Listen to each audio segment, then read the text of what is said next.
Mahindra recently launched the Thar Rear Wheel Drive, or the 4x2 version as a lot of people are calling it. They like to call it the Rear Wheel Drive, but we all know it's just the 4x2 version that just came out recently at 9.99 lakhs.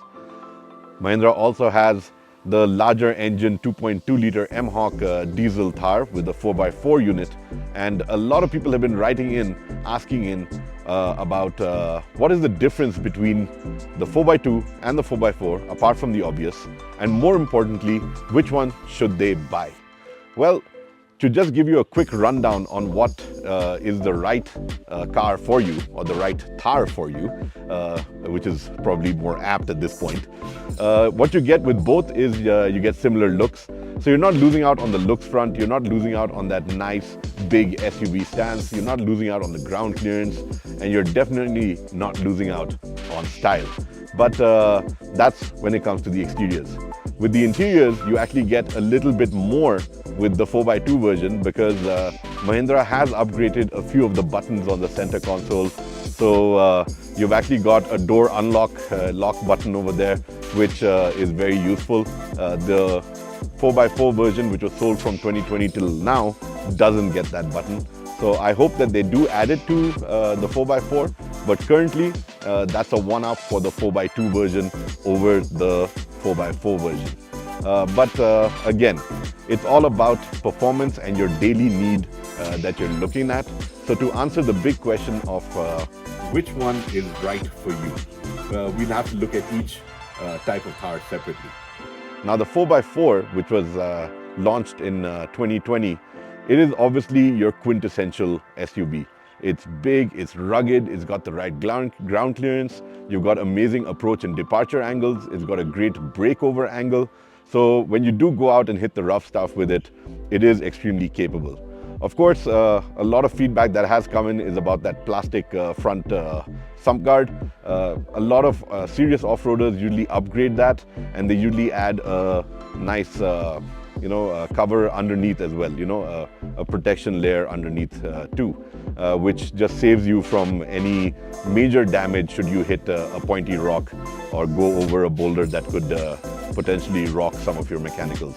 But having said that, as a machine, it's extremely powerful. The diesel engine, the 2.2 M-Hawk, makes 130 horsepower, and you get about 320 Newton meters of torque. So a phenomenal vehicle to drive. You've got your manual 4x4 shifter, so you've got 4-wheel high and a nice low ratio 4-wheel low, which literally lets you crawl through just about anything. The Thar can go up rocky hillsides, it can take on the slush, it can do all of that. So if you're that kind of outdoorsy type that's really going to be pushing the limit and really wants to experience 4x4ing for what it is, then the choice is very simple.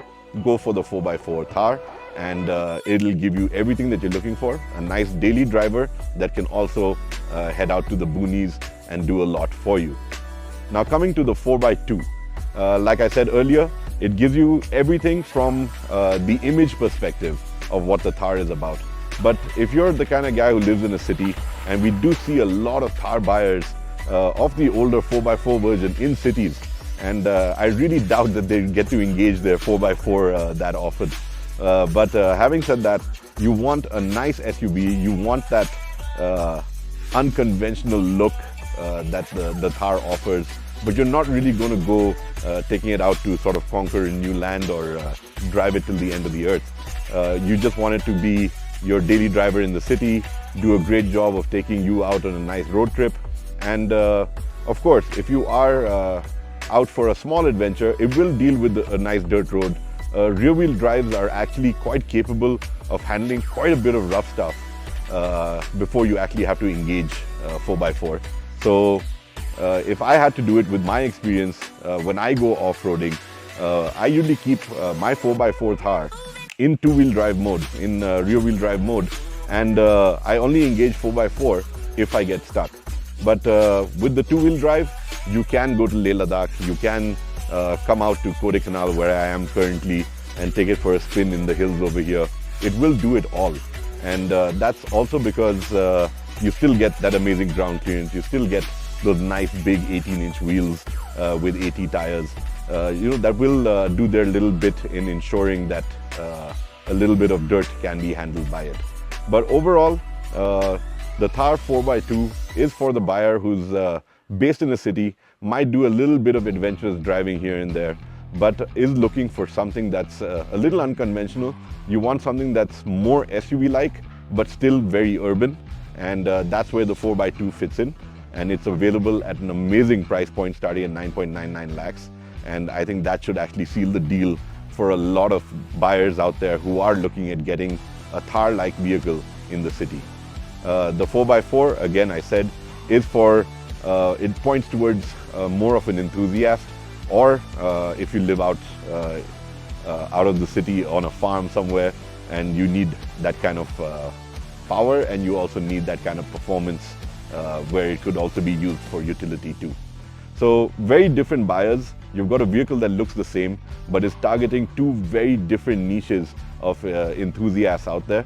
But that is where the Thar 4x2 fits in versus the Thar 4x4. Again, from an absolute comparison on performance, the 4x2 comes with a 1.5 liter engine. The 4x4 has a 2.2 liter diesel engine. The 4x2 makes 117 horsepower. The 4x4 version engine delivers 130 horsepower, and torque figures are 300 and 320 Newton meters. Of course, there's a little bit in terms of the gear ratios also that are different, but from daily driving, the ability of just sort of tooling around town, you cannot really make out the difference between the two. They're both equally peppy. They feel very planted and extremely nice to drive. Again, I've only been talking about the diesel versions. I know that there are petrol versions out there as well. And when we do get our hands on the petrol versions for a comparo, we will put that video out.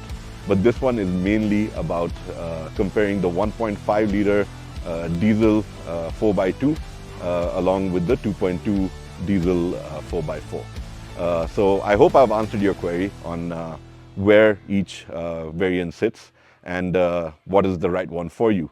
But in case you have more questions, don't hesitate to write in. I love reading all your comments. I love writing back to each and every one of you. MotorScribes is a community about enthusiasts, and we do our best to try and answer questions that are floating out there. And before I leave, I'd like you to hit that subscribe button, show us your love, and help us grow and reach as many people as well. So do share this video, like this video, comment below, and we will be in touch.